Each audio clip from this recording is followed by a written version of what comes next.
களக்காடு நகராட்சி நிர்வாகத்தை கண்டித்து அனைத்து கட்சியினர் சார்பாக ஆர்ப்பாட்டம் நடைபெற்றது. நெல்லை மாவட்டம் களக்காடு பேருந்து நிலையத்தின் அருகில் அமைந்துள்ள குடிதாங்கி குளத்தில் நடைபாதை அமைக்கும் பணிகள் நடைபெற்று வருகிறது. இந்த குளத்தில் கோர்ட் உத்தரவு கட்டுப்பட்டு பணிகள் நடக்க வலியுறுத்தியும் குடிதாங்கி குளத்தின் அனைத்து பரிமாணங்களையும் குறைக்கவோ சுருக்கவோ கூடாது மற்றும் குளத்தின் நுழைவாயில்கள், குளத்திற்கு தண்ணீர் வரும் கால்வாய், உபரி நீர் வெளியேறும் கால்வாயை அடைக்கக்கூடாது என்ற கோரிக்கையை முன்வைத்து இந்த ஆர்ப்பாட்டம் நடைபெற்றது. இந்த ஆர்ப்பாட்டத்தில் மனிதநேய மக்கள் முன்னேற்ற கழகத்தின் மாவட்ட தலைவர் சித்திக் தலைமை தாங்கினார்.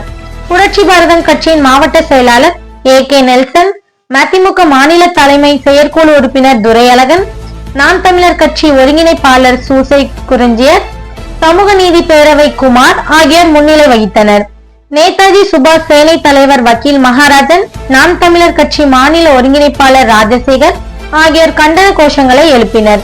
எம்ஜிஆர் மன்ற இணை செயலாளர் செல்வராஜ், இளைஞரணி இணை செயலாளர் ராஜேந்திரன், வக்கீல் அப்துல் ரஹ்மான், மமமுக நகர தலைவர் ஷாஜகான், மருத்துவ அணி யூனுஸ், காங்கிரஸ் கட்சியின் களக்காடு வட்டார தலைவர் பிராங்க்லின், மதிமுக மாவட்ட துணை செயலாளர் மணிகண்டன், ஆறுமுக நயினார், விவசாய சங்கம் சில்கி சாமுவேல், நாம் தமிழர் கட்சி அழகிய நம்பி உள்பட பல்வேறு கட்சியை சேர்ந்தவர்கள் இந்த ஆர்ப்பாட்டத்தில் கலந்து கொண்டனர்.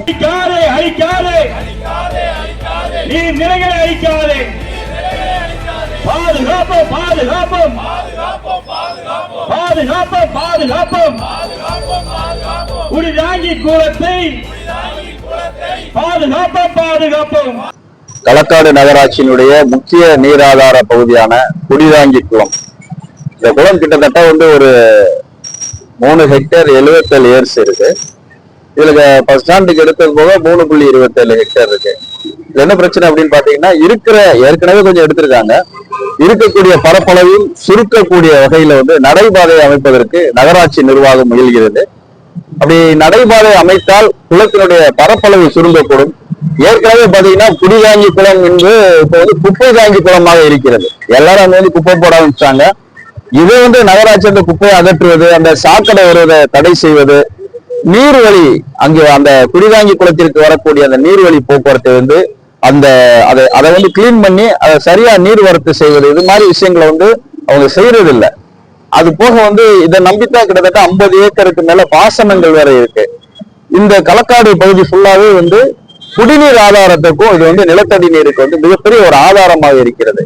இதுல இப்ப நடைபாதை ஏற்படுத்தி இந்த குளத்தோட பரப்பளவு சுருக்கினால் கண்டிப்பாக குடிநீர் பற்றாக்குறை ஏற்படுவதற்கு வாய்ப்பு இருக்கிறது. அதனால நகராட்சி நிர்வாகத்தினுடைய இந்த சட்டவிரோத மக்கள் விரோத செயல் திட்டத்தை கண்டித்து அதை உடனடியாக நிறுத்தணும். இது மாதிரி இனிமே எந்த காலத்திலையும் செய்யக்கூடாது அப்படின்னு சொல்லி அண்ணன் சித்திக் அவருடைய தலைமையில அனைத்து கட்சி பிரமுகர்களும் இணைந்து ஒரு மாபெரும் கண்டன ஆர்ப்பாட்டத்தை களக்காடு நகராட்சிக்கு எதிராக நடத்தி கொண்டிருக்கிறோம். நீதிமன்றமும் கடந்த ஒரு வாரத்துக்கு முன்னாடி உத்தரவு கொடுத்திருக்காங்க. இதுல ஏற்கனவே இருக்கக்கூடிய பரப்பளவு எந்த காரணத்தை கொண்டு எந்த திட்டத்திற்காகவும் சுருக்கக்கூடாது அப்படின்னு சொல்லி கொடுத்திருக்காங்க. அந்த உத்தரவை மதிக்காம இருக்காங்க. இது தொடர்ந்து நடைபெறும் பட்சத்துல நகராட்சி அலுவலகத்தை முற்றுகை செய்வது, நகராட்சியின் மீது உடனடியாக வழக்கு தொடுப்பது, அதாவது கண்டெம்ட் ஆஃப் கோர்ட், அந்த வழக்கு தொடுப்பது அப்படின்ற முடிவுல இருக்கிறோம். இந்த கண்டன ஆர்ப்பாட்டத்திற்கு பிறகு அவர்கள் மக்கள் விரோத திட்டங்களை நிறுத்தாவிட்டால் இது உடனடியாக நடக்கும் என்பதை தெரிவித்துக் கொள்கிறேன். நேதாஜி சுபாஷ் சேனைக்காக வழக்கறிஞர் மகாராஜன்.